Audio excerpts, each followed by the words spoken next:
The Scuttlebutt is proud to welcome Millerstown Pick Apart, a self-service salvage yard where you can get parts you need for your car, truck, or van at very attractive prices because you do the work. Bring your own wrenches, hammers, screwdrivers, sockets, jacks, drills, or whatever you need, except for torches, to wrestle out the parts you need for the vehicles in the yard. Millerstown Pick Apart was created 17 years ago to provide reasonably priced solutions for auto parts needs. Millerstown is the perfect fit for those seeking discount auto parts to repair their own vehicles. Millerstown has a huge inventory of cars, which they purchase from individuals, towing companies, and auctions, and from its sister auto salvage recycling operation. For hours, directions, inventory, parts availability, and pricing, you can go to pickapartyard.com. That's PICAPARTYARD, pickapartyard.com, or call 724-224-4777. That's pickapartyard.com or call 724-224-4777.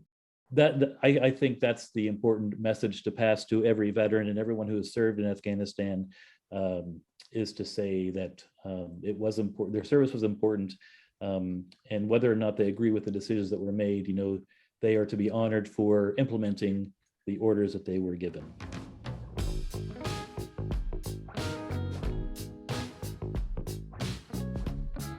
Welcome, everyone, to a special episode of The Scuttlebutt. Earlier in the season, we talked about that we were going to be discussing the events in Afghanistan. Well, we have someone with firsthand knowledge of what was going on over there during the evacuations. And oddly enough, it's actually Ryan's dad who's going to be joining us. We're going to dive into all of that and ask a bunch of questions about sort of what his experience was and kind of get into it here. So trigger warning here at the beginning, just in case, just to let you all know, the audience. And if you've been liking what you're finding on the Scuttlebutt, please be sure to rate us wherever you get your podcasts, and be sure to like, share, subscribe, and ring the bell on YouTube. Also, we'd love to hear from you, especially concerning this, as this has been a hot button topic and really something that's been in the headlines for the last couple months. So if you'd like to, you can reach out to me at Sean, that's SHAUN, at veteransbreakfastclub.org. Ryan, your dad's here. Hide the booze. Yeah, get all that out of here. Yeah. No, it's I'm really honored and glad to introduce my father, a 20-year U.S. Air Force veteran, a guy who toted me around the globe several times. He has a lot of experience both in the Air Force and in service after the Air Force in many different places. And he was recently, thankfully, evacuated from Afghanistan safely. I asked him to come and join us here today to talk a little bit about that experience being evacuated, and also, his thoughts on, what happened in Afghanistan. He did 2 tours, but I'll let him talk a little bit about that. So it's my pleasure to introduce my father, retired Master Sergeant Reid Ahl. Hi, Dad. Hello, Ryan. Thank you for inviting me. First question would be, can you tell us a bit about your service, your history? So as Ryan said, yes, I'm a U.S. Air Force veteran, 20 years, retired as a Master Sergeant, and then I went into civilian service. Most recently retired as a Foreign Service Officer, and now I'm still serving the government as a contractor. So I kind of go where they need me. So that's where I am now. And my, I just started that contract on February 1st, and by March 11th, I found myself in Kabul, and the rest is, as they say, history. So I got there in March. I was supposed to be staying there until September. Anyways, did that answer your question? It did, definitely, in a much briefer way than I expected. So, Ryan, do you want to kind of lead us into this, this Afghanistan talk? So I guess, what we can start with is, we'll start with most recent stuff and go backwards. Can you tell us, how did the final few weeks and months play out from your perspective in Afghanistan and in Kabul? So let me, as you mentioned, I had been in Kabul once before. I was there from 2016 to 2017, and then I returned in, for this in March of this year. When I went in March, I was, the date for the withdrawal or the redeployment of the military was set for May 1st. So I was very prepared for that might be a time when it would be a little bit dicey in Kabul. So I was very prepared for May 1st being the day. But then, as you all know, after I got there, the Biden administration announced that they were going to be pulling out, by September 11, and then that was later, changed to August 31st. So it changed the mindset. I guess the biggest difference from what it was in 2016, 2017 until what it was, now is the biggest change in the programs was it was it was less of a concentration on like development projects for Afghanistan, basic education, health, economic growth, infrastructure development. It was, those programs were still going on, but the real emphasis on what we were trying to achieve was a pathway to peace. So the U.S. government was really concentrated on trying to find a way. Obviously, the Trump administration has recognized the Taliban. So, the U.S. government always tries to make the best out of these policy decisions. So we were working so everyone was concentrated on this peace process and how we could make that peace process be, bear fruit. So there were a lot of emphasis based on, just working with the government and all the different parties to the Doha Peace Accords and how we were going to work this through.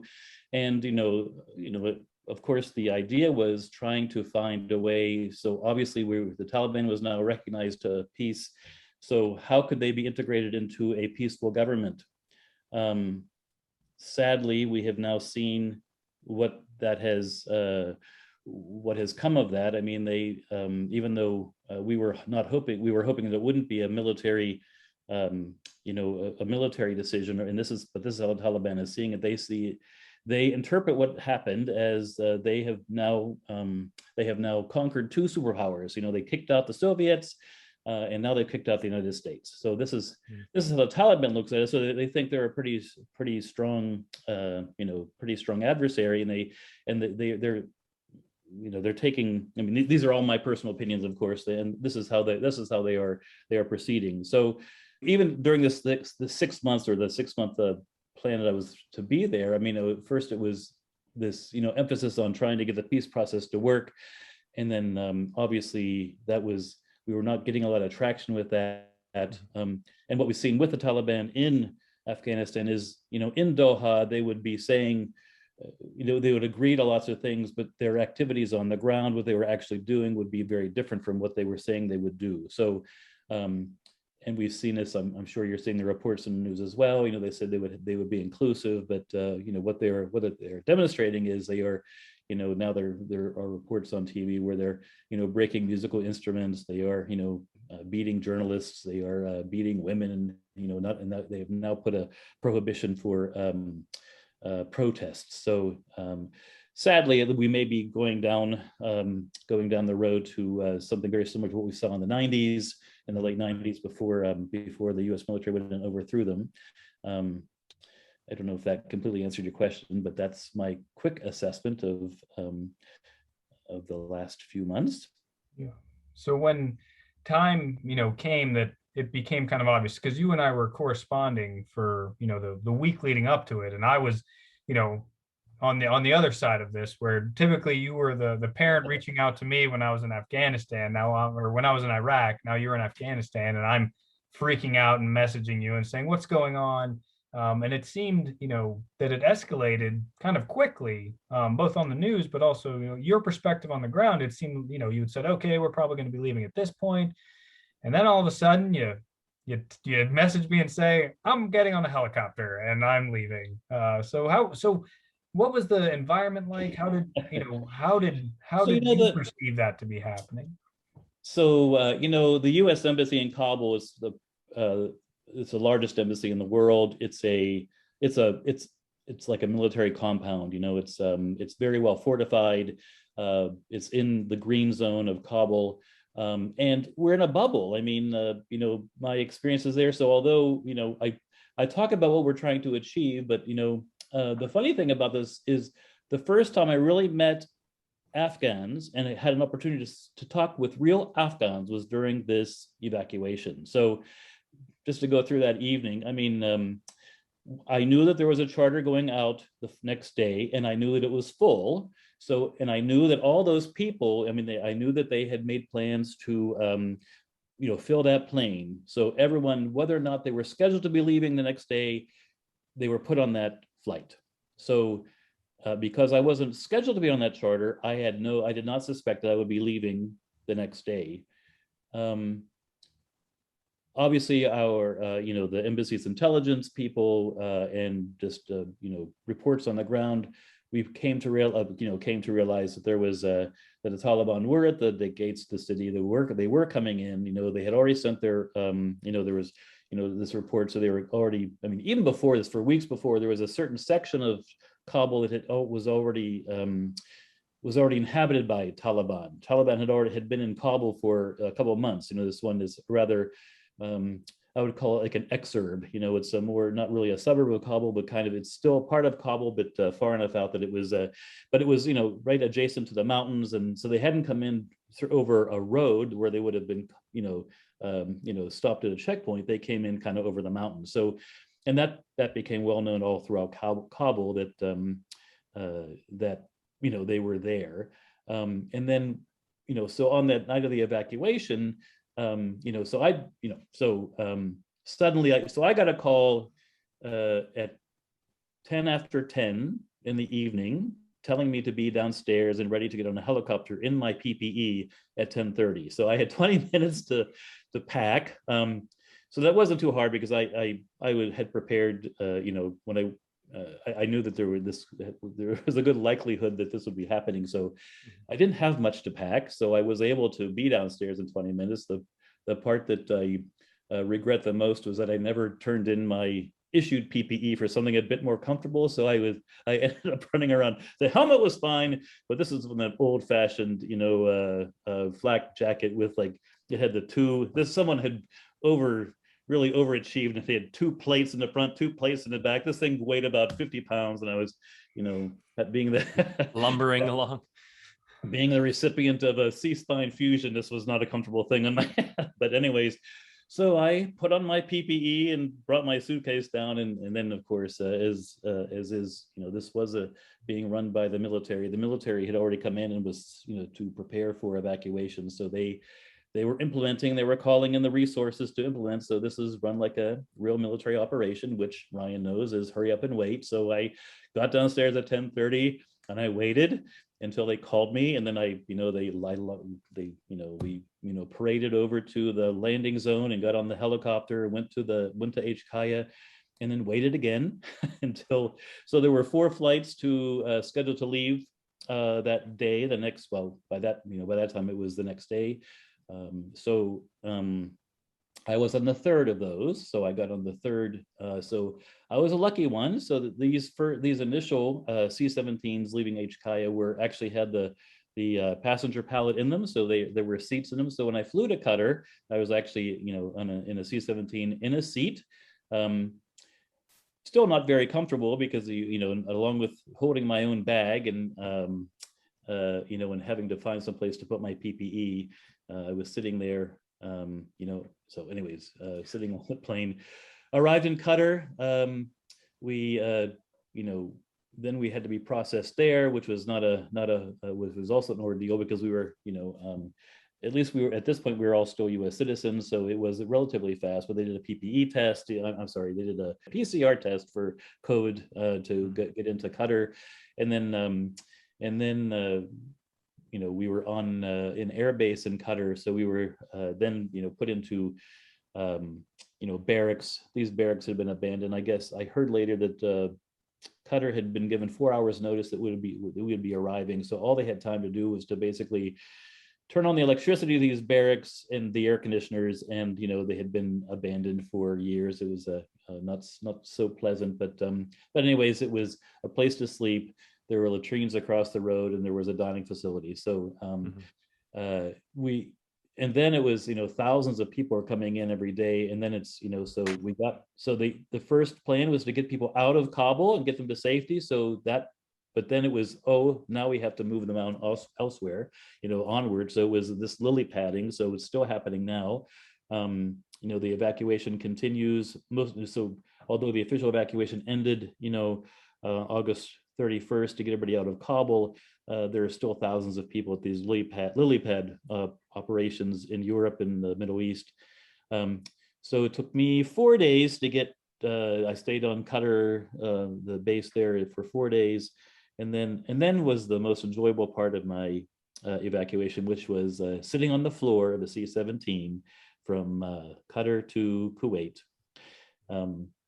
So I wouldn't recommend it for anyone of my age to be sitting on the floor of a plane, but anyways, you know, I know the military guys do this all the time, so God bless them. But that was thankfully it wasn't too long of a flight. But Reid, what date were you evacuated? So I left on the 15th of August. Okay. And I arrived so we got to Kuwait, got onto that was very efficient there. We arrived in Kuwait, and within 2 hours we were on a chartered airplane to fly into Dulles. So I arrived in Dulles on early in the morning on the 20th of August, and that was my evacuation odyssey. You bring up a good point that it's not comfortable sitting on the floor of a C-17, and a lot of the pictures that we were seeing of refugees being flown out of, oh God, what's the name of the airport? HKIA. HKIA. A lot of the refugees being flown out of HKIA they're packed. They're packed in like a sardine, sitting on the floors of these planes, and there are kids that are there as well. So I'm sure it's not comfortable, and it's probably pretty terrifying for them. So those folks, I mean, you know, as the evacuation of the embassy compound moved on, I mean, you know, became more and more dangerous. And some of the last people to leave the compound, I mean, they left with only the clothes on their back and what they would carry in their hands. They were told they couldn't bring their suitcase with them because their life was more important than their belongings. So we got them, you know, they were evacuated out. And it happened as well also with some of the Afghan evacuees. You know, there were times when, you know, there's just not time, or we don't have space for your luggage. So many of them have shown up with nothing but what they were wearing that day. So it's been a hardship for them. And yes, I mean, so not only are they sitting on the floor of a cargo plane, because they're departing from Kabul, which, you know, they were using combat takeoffs, which is pretty much a vertical ascent after they get off the ground. And it's, you know, people weren't prepared for that. It's a very powerful aircraft, and to take a vertical ascent, you know, and basically they're hanging on to, they just put, the loadmasters put, you know, cargo straps on the floor, and they were connected down. So everyone just kind of hanging on to these cargo straps. That was the seatbelt. So, boy, I hope the FAA isn't listening. They'd be very anyways, it was but an experience, you know. All the air crew that were you know, it was I'm sure you've seen some of the pictures where who they're taking care of, and I can't remember, I forget how many babies were delivered on planes. I mean, it was it's been, well, it's the largest evacuation ever attempted. And not only that, this is the first time in US history, to my knowledge, that when we evacuated an embassy, we evacuated local staff as well. That's the other thing that I'm working on now, is we're trying to, you know, so everybody, all, you know, the employees who worked at the US Embassy in Kabul are at risk, because, you know, it's one thing if you work in development or you're trying to do something out in the field, but if anybody who like stepped on the compound, the Taliban considers them to be, you know, spies or working for the Americans. So they were in danger. So the government made the US government made the decision to evacuate all those employees, whether they had worked for 1 day or 20 years. So all of those people, you know, there are still maybe 100 or so who stayed behind in Kabul, and that was at their choice for either, you know, usually for personal reasons, or because they needed to take care of family. But you know, the rest of them have been evacuated and are either somewhere en route or in the U.S. now at one of these, an array of bases around the U.S. You did essentially 2 tours in Afghanistan, from a little bit of a different perspective than a lot of the veterans that we speak to, who are normally like in uniform, right? So you had already been out of uniform for quite some time, and you were working in the embassy, so you got to see things from a very different perspective. one of the things that has come up, this parallel in a lot of ways that people are drawing between like the exit from Vietnam and Afghanistan, um, but the parallel being the feelings that some of these veterans, these combat veterans who served over there, are feeling, this kind of feeling of disillusionment, of, was it worth it? What did we accomplish over there? Those sorts of things. And I just wanted, from your perspective, both as a veteran and as a person who saw things from, the 1,000-foot view of what we're trying to do over there. I guess, what would you say to veterans who might be feeling that way? So this hit me, it all happened so fast. And I think I was in Qatar, maybe the second I was there, it all kind of came to me, right? I mean, you just kind of go into an automatic mode. Okay, I pack, I need to get here. I'm going there, I'm waiting, I'm getting there. And then I think I was in Qatar when I see, here I am in Qatar, and I start being surrounded by these thousands and thousands of Afghan refugees. And I started thinking about this, and it took a while to process. But I would just echo what the chairman of the Joint Chiefs and the Secretary of Defense said the other day at their press briefing, and that their service mattered. All the veterans who went to Afghanistan, and all of us who have served there. I mean, I think they made a count of 800,000 people at one time or another have served in Afghanistan. And we can argue, when you were sent to Iraq, it broke my heart. And I was thinking, I have no problem with, with pursuing Al Qaeda in Afghanistan. And then this was all diverted to go down a different path in Iraq. And I thought that was, wrong then. But we live and work in a system where we rely on our government to synthesize a lot of information and make decisions, and we hope that they make smart decisions, right? So we may agree or disagree with what they choose to do.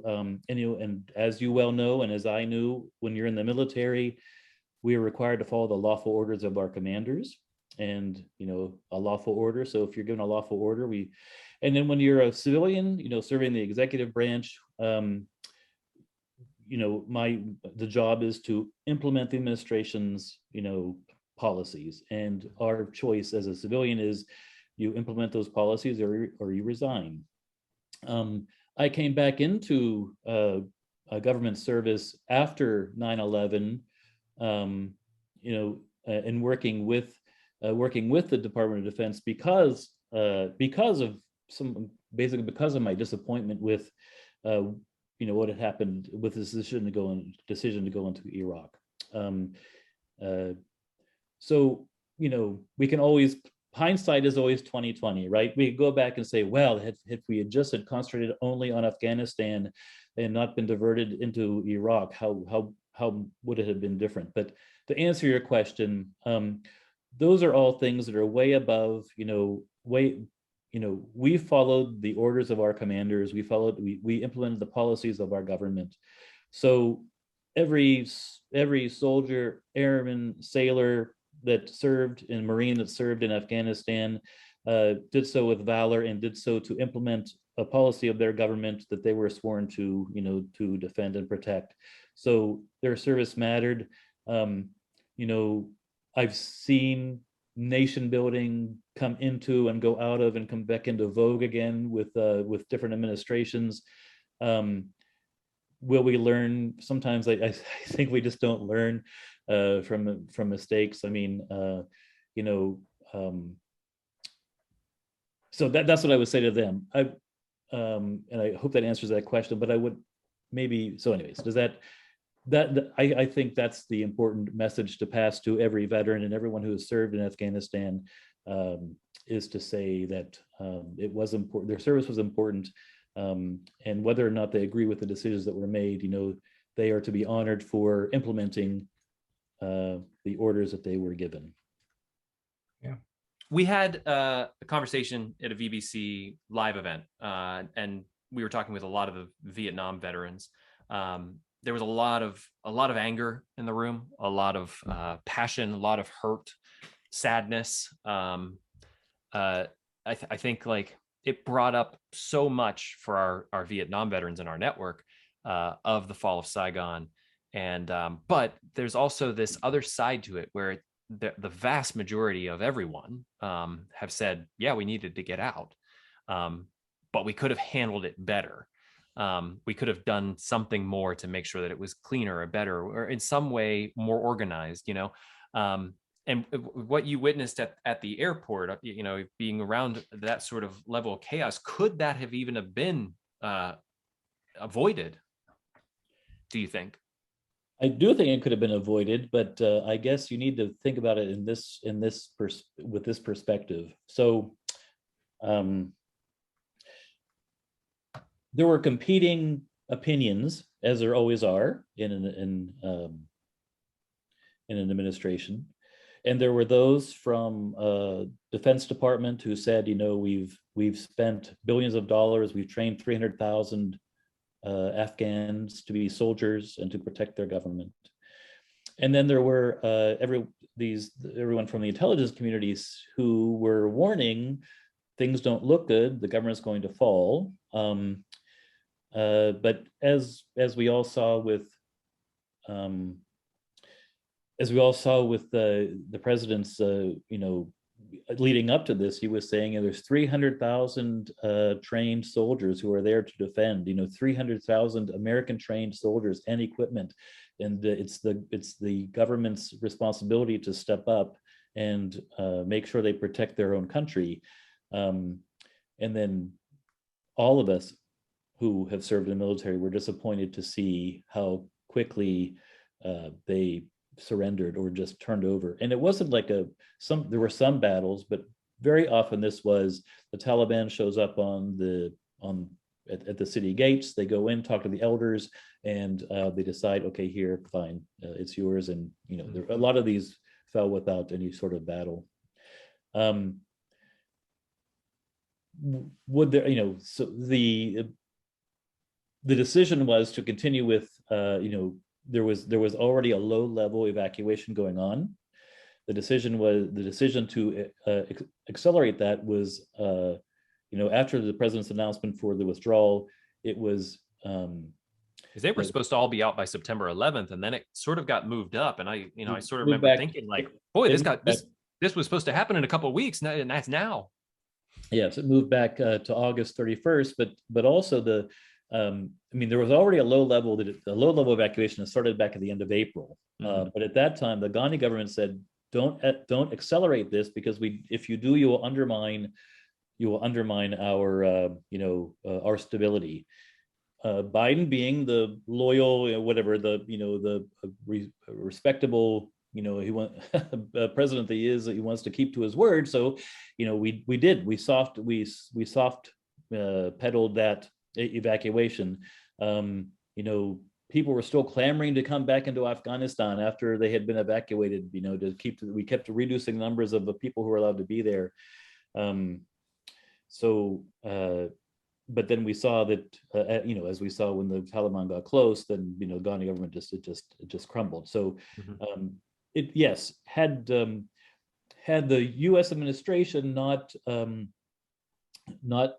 supported the Ghani administration, then yes, I think everyone would have been evacuated on a much faster schedule, and maybe it wouldn't have been as chaotic as it was. But that was, you know, that's kind of how it played out, I guess. I was really taken aback. I mean, I think what really just hurt really bad for a lot of veterans, and for me personally, was the deaths of 13 service members right towards the end, along with, you know, dozens of Afghans who were just clamoring to get out of there. And you and I spoke about this a little bit, just the moral injury that would have to occur for a service member, you know, essentially guarding the airport, but just having to stand there and look at a sea of humanity whose greatest desire is just to get out of there. And you are the thing that is stopping them from that. You are executing the orders that you were given, but you know, at some sense, at some level, any human being is going to see the look on those people's faces and feel remorse.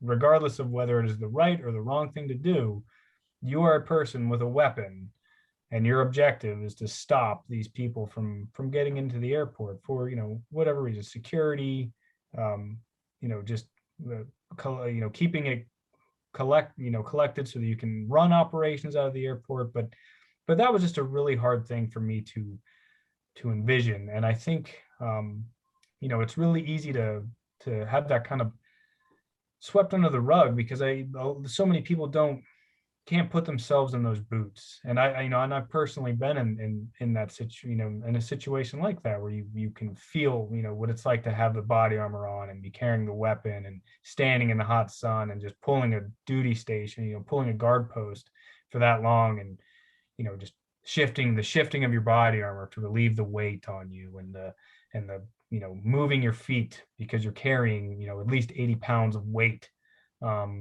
And then having to look out there and see that going on, and the sweat that accumulates just around your torso because of your body armor, and the way you adjust it and pull it away, and you feel this puff of heat and sweat, flow into your face. And it was just, I think that struck me, because I'd been in situations just like that so many times in my 2 tours in Iraq, where you're just sitting, you're doing a guard duty of some point. Maybe it's a traffic control point, maybe it's a guard duty, maybe it's, just securing an area. And that could have happened to anybody. And that did happen to a lot of people throughout the global war on terrorism in both Iraq and Afghanistan.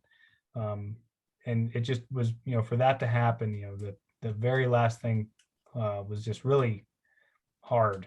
And then I think a lot of people's disappointment was that, as the story kind of unfolded, you're realizing that the outer cordon, the outer security, the people who are letting people through is Taliban. They're Taliban checkpoints that are basically responsible for our service members' security. And that was I think that was probably another kick in the gut that was really hard to take, that our government, our policy, our executive decision makers made this decision and put our service member security in the hands of people that they were fighting just last week. Mm-hmm. And I think that was really hard. Ryan, that's a really good point. And that's even stopping short of saying what they're feeling in the sense of threat level. You're looking at this sea of humanity, but how much do you trust this sea of humanity? If ISIS-K was the terrorists who came in and detonated an explosive in that crowd, how do you even control what's going on in that? You have to feel very out of control, I would think, in that situation, especially the first images that sort of came out of just people rushing the plane that was taking off. That's sort of where it got to the point where you saw it and you were just like, what is going on over there? And I think that's where a lot of the anger, at least in my understanding as a civilian, came from, of just like, why are we not handling this better? Like, we can organize, a football game with 100,000 people. Let's, figure out how to fly some planes and get some people in lines. I would think that would not be too terribly difficult. But then again, I'm not on the ground there. So, I don't want to be Monday morning quarterback. So to give this a little bit of context, on the weeks leading up to this, as you may remember from the news, there was, all these special immigrant visa (SIV). That processing of that had been accelerated, and they were actually bringing flights in. They started 2 days a week. They had gone up to 3 days a week, and the plan was for them to be up to 5 days a week to get all these SIV people out. And I remember at the beginning of that process that, there's estimated 90,000 people that need to be evacuated. And I said, that's a lot of airplanes. 90,000 people is a lot of airplanes. And I don't know if they even have enough time. And then when everything, when the evacuation starts, then, when the embassy made its decision to evacuate its employees as well, and all these SIV applicants and all those, whether it's, people are people, right? Humans are humans. So although our employees were instructed on what to do and where to go, obviously the word got out. So there was, as far as to Ryan's point about having, the rules of engagement maybe weren't thought through. We were given the airport to secure, and the 6,000 troops ended up coming in to secure the airport. And from the military people that I talked to, they're going to have, many of them had the same comment, that they were going to have worse PTSD from that service, like trying to, say who can and cannot enter the airport outside HKIA than from any, than from combat. I was being sent videos and text messages, and I just had to stop looking at them because I just couldn't look at them anymore. I think I heard one of the initial ones. It was the Canadian soldier asking for help from anybody from a diplomatic community to come down, because he said, someone just threw a baby over the wall at me and I don't know what to do with it. These images, and you just don't know what to do. And so I give a lot of props to all those soldiers and Marines who were out from both the U.S. and our NATO partners who are out there trying to hold this perimeter, and it took a lot of planning to even get anybody in, and just it was challenging. I'm sure I'm sure you would agree. When you look back, I think you touched on this a little bit earlier, but when you look back at your your 2 tours in Afghanistan and all of your previous military experience and working in embassies in many different countries, when you look at the policies and what was implemented in Afghanistan, what went well, what worked, what didn't, if you feel comfortable talking about that. You don't have to. So, I think about what legacy, in most countries, the legacy that the United States development programs leave behind are people and the basis of institutions. The U.S. government long ago got out of, like building roads and, bridges and building ports. I mean, they did that in the 60s, the 50s and the 60s, and maybe early into the 70s, but that kind of fell out of favor, right? So, and Afghanistan was one of the very last one of the very few places where, there was like infrastructure, being done. So, when I was there, they they repaired a dam, brought it online, they were electrifying the country, so there was some infrastructure stuff happening. They built the ring road that went around Afghanistan was finished. It kept being blown up, but it was finished. So the infrastructure stuff is something that obviously is not going to continue now, because the U.S. government is not going to build or do anything for the new government, or whatever they want to call themselves. So where does that leave us, right? I mean, so the idea was, it's kind of based on that biblical thing, if you teach a person to fish, right? Like Afghanistan, they don't have to grow opium, right? I mean, they grow some of the best stone fruits. They have a great agricultural place, agricultural climate for growing lots of things that could be exported. But they've been U.S. would help support them with air bridges to get their stuff, get their goods exported. There's lots of minerals, and there's the Chinese are very interested in their minerals. The Chinese are thinking about investing lots of money, or have invested lots of money. And as you may remember, when the Taliban showed up, and were warmly welcomed by the Chinese. So as that was happening. So there's a timber trade, understanding the hardest place. The author that we spoke with on the Scuttlebutt, he reported a lot on the timber trade. That there's timber barons that are like up in the Kush Mountains, or the Pesh. Yes. So there's right. So and then investments in education, investments in when I was there on my first tour. I mean, they we made the decision that, okay, we're no longer going to brand, if we build a school or we build a maternity clinic, we're not going to put anything that says U.S. government on it, because if the Taliban wants to take credit for it, fine, let them take credit. The important thing for us is that this facility is available to the people who live there. If they want to take credit, fine, they can take credit. So we kind of lost that battle, right? It's no longer. So it really was it became more of an altruistic thing, But what's underscored all this, and the thing that seems to get the most traction, is this, female empowerment part of it, where women in school and women being allowed to work, and women were allowed to participate in sports and this sort of thing. So that was all of that was able to happen under under these U.S. supported governments for the last 20 years, that wasn't happening under Taliban, and looks like it's going back. But what I really like to talk to you about is something that I think I mentioned this earlier, but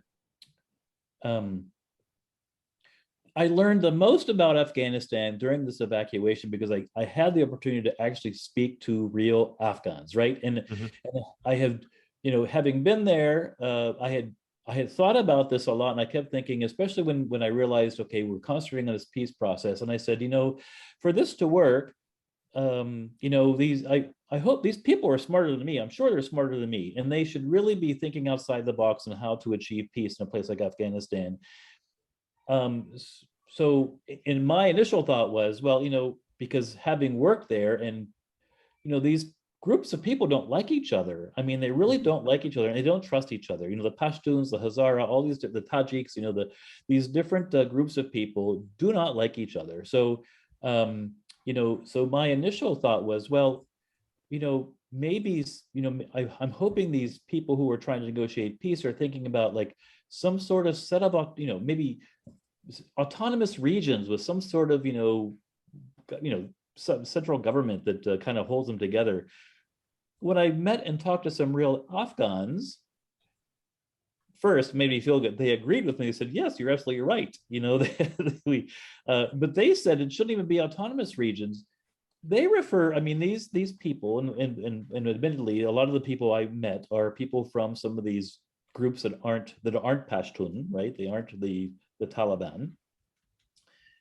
They said, Afghanistan is not a country. Afghanistan is a piece of land that was created, by some map drawers, British map drawers. I mean, that little tongue of Afghanistan was put there to keep, the Soviet Union from touching India, right?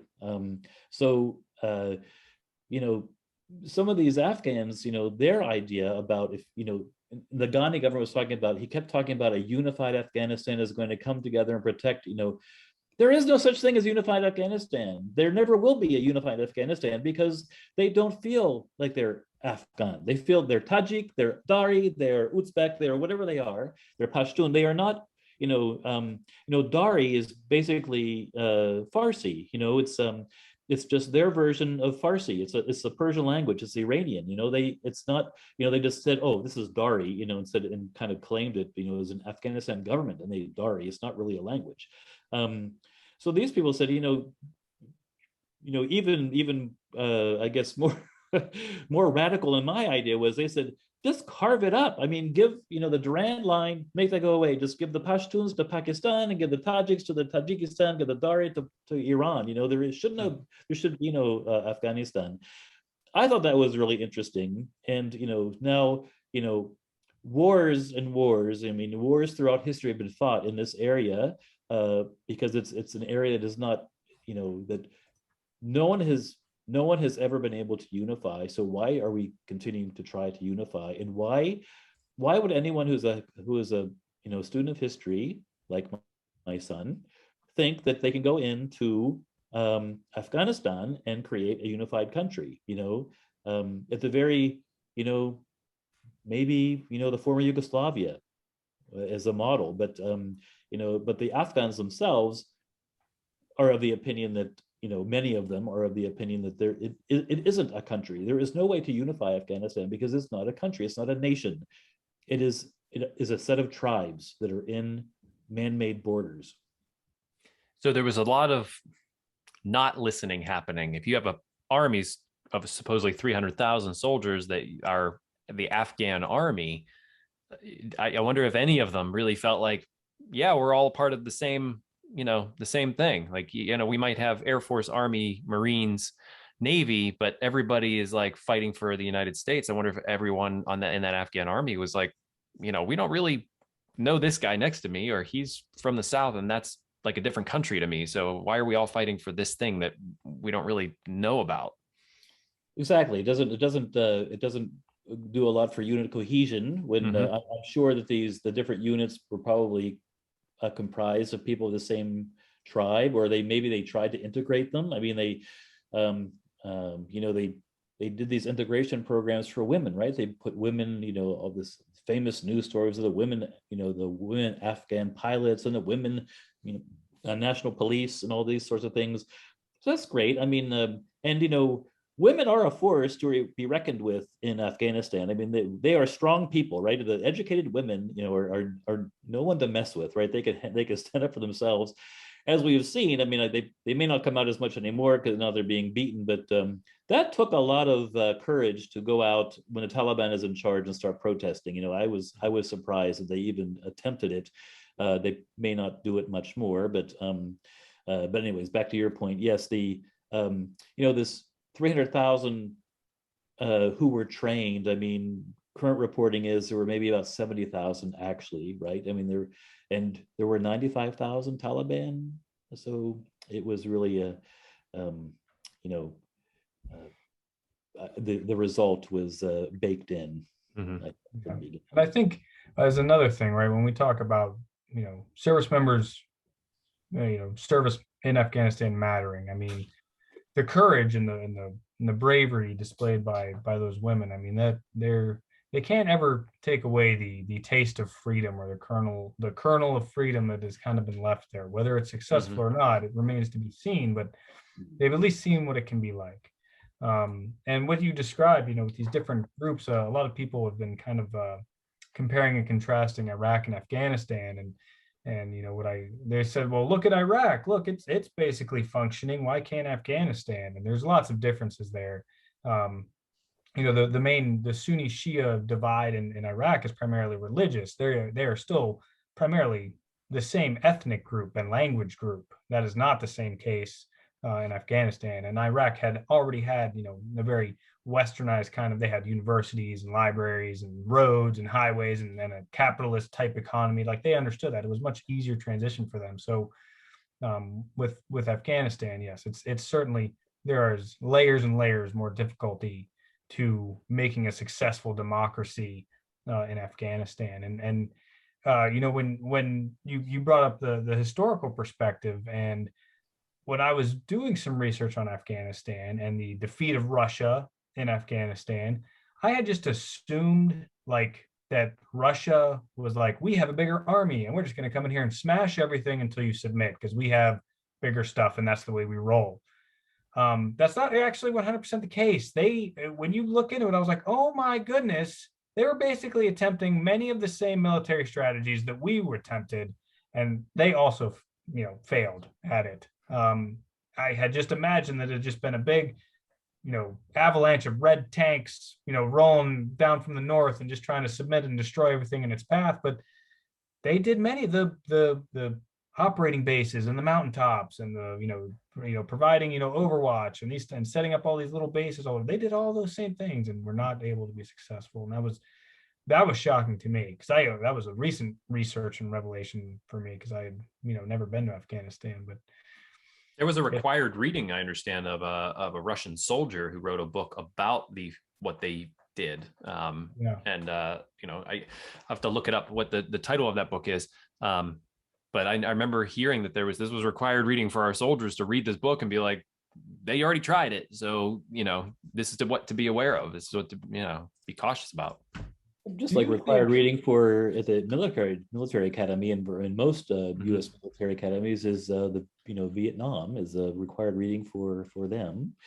I have a bit of one other thing about the we can't forget in Afghanistan, there are people there who want to be ruled by the Taliban. I mean, there is a sector of the population that is very happy to live under Sharia law, women and men, and they think this is okay. Mm-hmm. They're mostly uneducated people, but they still think it's okay. Do you it's a bit of a controversial question, so I'll just put it up for and see what you if you want to answer this or not. So first I'll pose the question, then you can say yes or no, and then continue with your answer. But okay, so here we go. There's certain politicians, people in the administration, other people who have advocated that Afghanistan didn't need to be completely abandoned. We had gotten to a certain point of no coalition deaths, and we had a certain level of security, and we could have maintained that security and stayed there, maybe in smaller numbers, in a lot of situations like we do in other countries that have embassies that may be in more perilous situations. So we have more Marines there or whatever. So in Afghanistan, we would just have a presence in the embassy and whatever, but have stopped combat operations for the most part. Do you think that would work? Why or why not? Well, that was the plan. the plan that, when the Biden administration first announced that we were pulling out the military and we were going to rely on, there's three pillars of U.S. foreign policy: defense, diplomacy, and development. So basically the idea was we're just, we haven't gotten anywhere with the military, with defense, with this defense being there. It hasn't helped or hindered. I mean, it hasn't, it provided security for Kabul, but it hadn't really contributed to, getting us past where we were, right? We were, many of us say that, yes, we were there 20 years. We were there for 21-year 21-year policies. I mean, that's really what it seemed like. So I think I agree that there was not a military solution to this. That's the first answer to the question.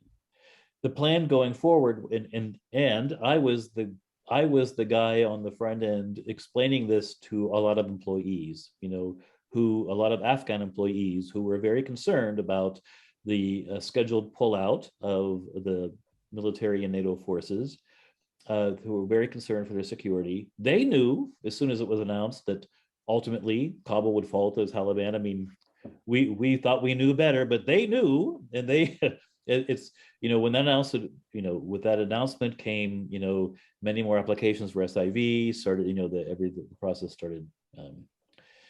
But our plan was to stay there. The plan was to stay there and continue to find a path to peace by using those two pillars of our foreign policy: development and diplomacy. That goes into the peace talks, that goes into, and then using the development piece to build those institutions that would create, a better society, for the citizens of Afghanistan. So stronger education, a health system, economic opportunities, right? So all the things that so it's a bigger an investment in Afghanistan than other countries, but the United States does this around the world in 90 some countries with very good results, right? For a very small, in most countries, for a very small investment, it goes a long way in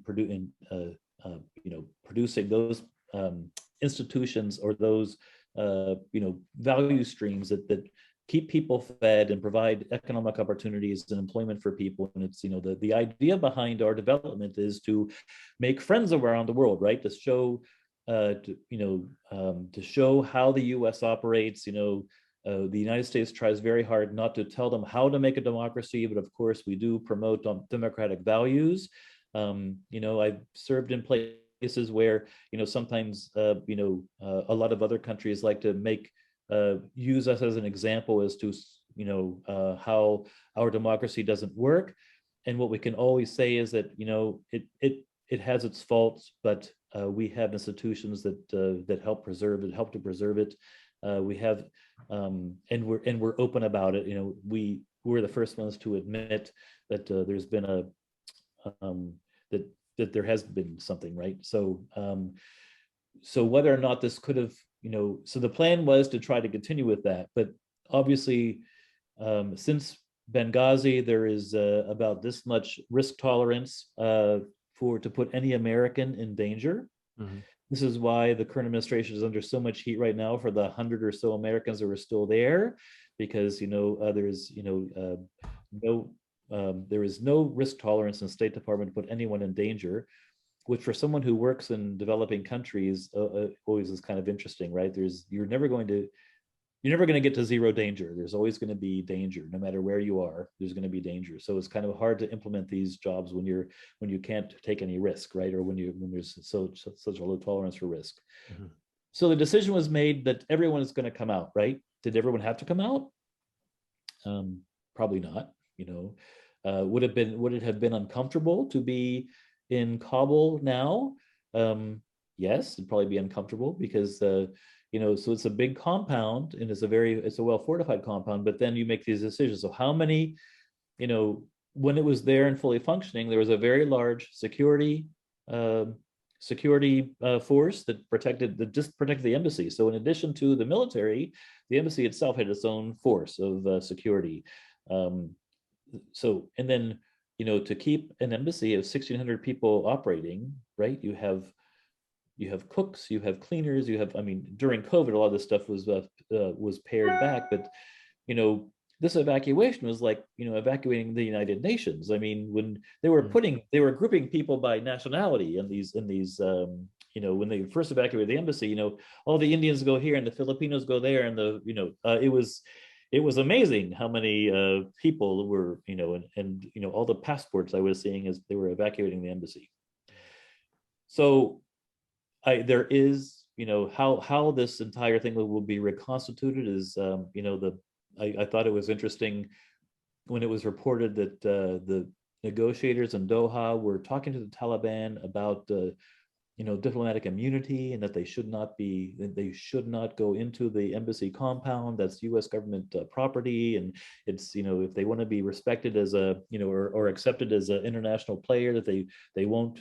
And to the best of my knowledge, the embassy compound has still not been violated. It's still they are patrolling the outside of it. There is no one going in, right? So we'll see. And maybe a lot of people evacuated with nothing. There's still a lot of suitcases and personal items that are in that embassy that I know a lot of people would like to have shipped to them. I don't know if that'll ever happen, but it's possible. So would it be possible to have changed it? Yes, I think there, we could have changed our footprint, but that's going to take some thinking on how they're actually going to do that. But it also will take some desire to accept some risk as well. Nothing is to go back into Kabul, especially if the new government is going to be the Taliban, and they're going to behave the way they're indicating they're going to behave. It would be a difficult tour. Mm-hmm.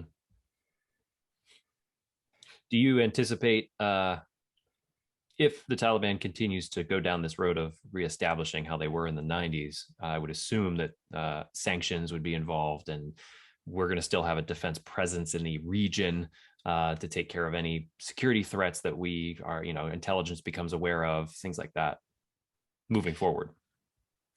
Yes, and so we still, the United States still has leverage over the Taliban. There's we've frozen a lot of their, money. So there's, there are still some levers that the United States can use to try to moderate their behavior. But I think they have what they want. They may not want to be moderated. They may be happy just to survive the way they are. I don't know how much sanctions is going to affect them. Mm-hmm. But that's another. So that's a challenge for diplomacy, right? They're still talking to them. We are setting up in Doha. The embassy in exile is being established in Doha for them to have these conversations with the Taliban, and we'll see what happens. But as you saw, as they announced their new government, or at least their transitional government, The leader of the Haqqani network is their ministry or the minister of the interior. So it'll be very interesting. If you want to make a quick $10 million, maybe let's take a run at Kabul and find that guy. I tell you what, the one of the biggest, things that has come out of this, recently, and with speaking with a lot of veterans and their feelings, regarding this, part of it is that, like, oh, now that this stuff is in the news, now, the U.S. populace cares, right? Like, how long did operations continue in Afghanistan, both on the civilian side, and on the military side, with very little care and very little effect on the American population, right? There's a this quote that goes around in circles that says, the U.S. military has been the United States has been at war for 20 years, and they say no, they haven't. The U.S. military has been at war for 20 years. America's been at the mall, right? And that has a certain kernel of truth to it, because very many people were unaffected by what was going on over there, and that's a shame, because if we are putting America's sons and daughters in danger, then there should be a national security reason to be doing that. And there should be a reason for everybody to be involved, when that's going on. So I think, for me, the biggest lesson from the global war on terrorism has always been, once you get the U.S. military involved, it's very hard to get them uninvolved. And I hope that people remember, for a long time, what happened in Afghanistan, what happened in Kabul, and I hope they remember those feelings and all of those upset feelings that they're having right now on both sides of the aisle, both politically and across the nation, about what happened here. And I hope that people remember that, so that the next time that invading a country is proposed, they ask the hard questions of their politicians of what's the mission. What constitutes success, and when are we coming home, and what is the national security implication of this action, and why does it have to be taken? So I hope that has been something that has stuck with me for a long time throughout the global war on terrorism. I hope that people remember this, and I want to keep talking about it. I want it to continue to be in the public eye, because I think it's important for people to realize this, that although the sacrifice was made by a small percentage of the population, it's a very large sacrifice. So, here we are, the 20th anniversary of 9/11, and kind of, from my perspective, as so I didn't serve in Vietnam, but of course that was in the news when I was young, and having served in the military, right? So all these things are coming together, and so the nation came together after 9/11, for a good purpose, right? Let's, the first time that, well, whatever, terrorism had struck the shores of the United States, right? So, and then we all knew this. I mean, we thought we knew this, right? If we go into a military, what is, if we take military action, what are we trying to achieve? And, and once that's achieved, then what's the plan, right? So, and that's the mistake that's the lesson we seem to be learning again, is that it's not our forte to go in and nation build. There was a the military is the last resort, right? So America was at the mall, right? As an interesting, when the military was doing their thing. But something else is, I gave a presentation years ago about around Veterans Day, or maybe it was a Memorial Day, that in order to keep the military in the forefront of people's thoughts, it has to be like the 1% rule. 1% of the population needs to be, somehow connected with the military. If you have less than 1% serving, then people don't know someone. At 1%, you either know someone or someone in your family is serving in the military. So that's a great way, but also just to keep to what we've learned in the past, that we have.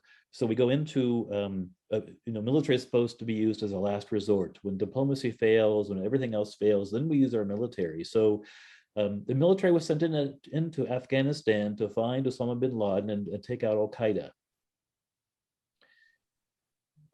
we killed Osama bin Laden, and you know, but some of our other actions have resulted in these terrorist organizations, you know, becoming more emboldened or wanting, you know, so it has to be, you know, this is where diplomacy and development can come in, you know, where we make friends. Our national strategy, our national foreign policy has evolved into these three pillars, and I think it's very wise to have those three pillars, but we can't overuse any of them. We can't rely too much on diplomacy. We can't rely too much on the military, and we can't rely too much on development. It has to be an equal strategy for all those three.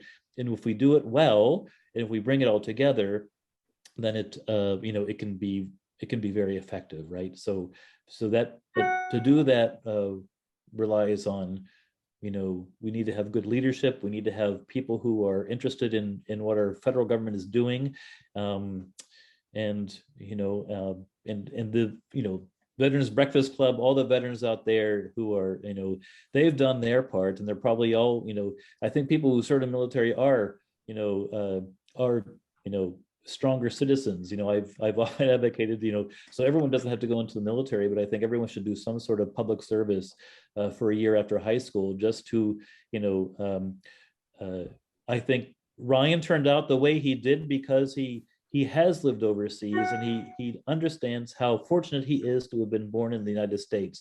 And we have many fellow citizens who don't understand that very basic concept, that this is a great country, and it's been it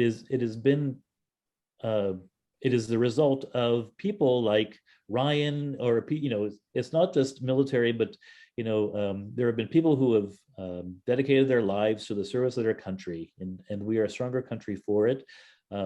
You know, the military is a microcosm of the United States. You know, they're not a Republican or a Democrat or a Libertarian or anything else. You know, you find everybody in the military, and it's you know, there may be things I don't agree with, but, you know, when our freedoms come to it, you know, I served in the military to protect your right to burn a flag, or your right to do whatever you want to do. It's, you know, I may not like that, but that's why I serve, because we have this Bill of Rights, and so that's, you know, that's where our strength comes from. Sometimes we have to remind ourselves of that. I don't like the polarization of our country. I think it's very unhealthy. I just so I don't know how to I don't know how that can be resolved. But as far as for this group and for the Scuttlebutt and for the Scuttlebutt listeners, and you know, are there lessons to be learned from Afghanistan? Yes, there are. Are there lessons to be learned from this evacuation? Most certainly. But just to continue to have the conversations.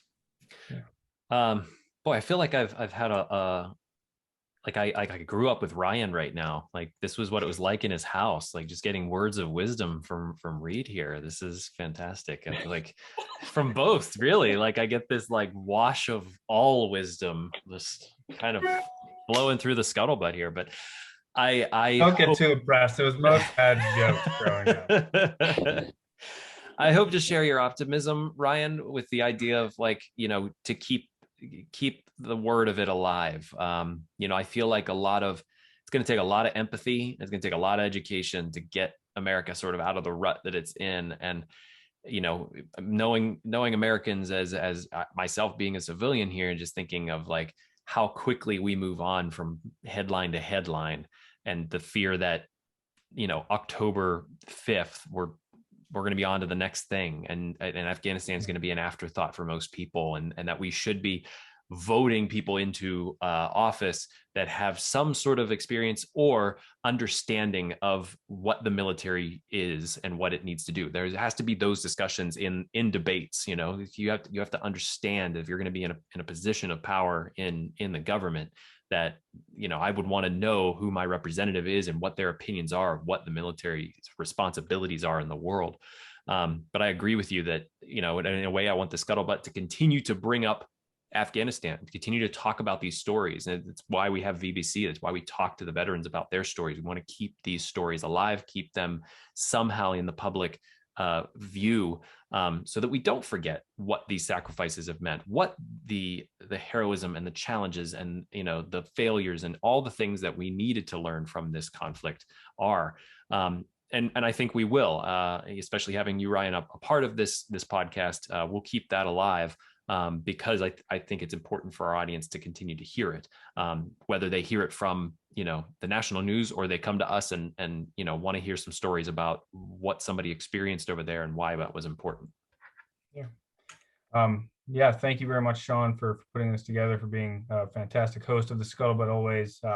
Thank you, Dad, for agreeing to come on here and sharing with your experiences. I really appreciate it. Glad to have you home. And welcome home. Look forward to seeing you soon. I'm coming over for ham. So when's it happening? To our audience, please like, share, subscribe, ring the bell on YouTube. We will see you on the next episode of the Scuttlebutt. Reid, any parting words for us? Thank you very much for the opportunity. And it's been a pleasure. Thank you. Thank you. And we'll talk to you soon, Ryan. I want to thank Millerstown Pick Apart for their generous support and sponsorship of this program. For Millerstown's hours, direction, inventory, and pricing, go to pickapartyard.com. That's PICAPARTYARD.com. Thank you so much, Millerstown, and we'll see you on the next Scuttlebutt.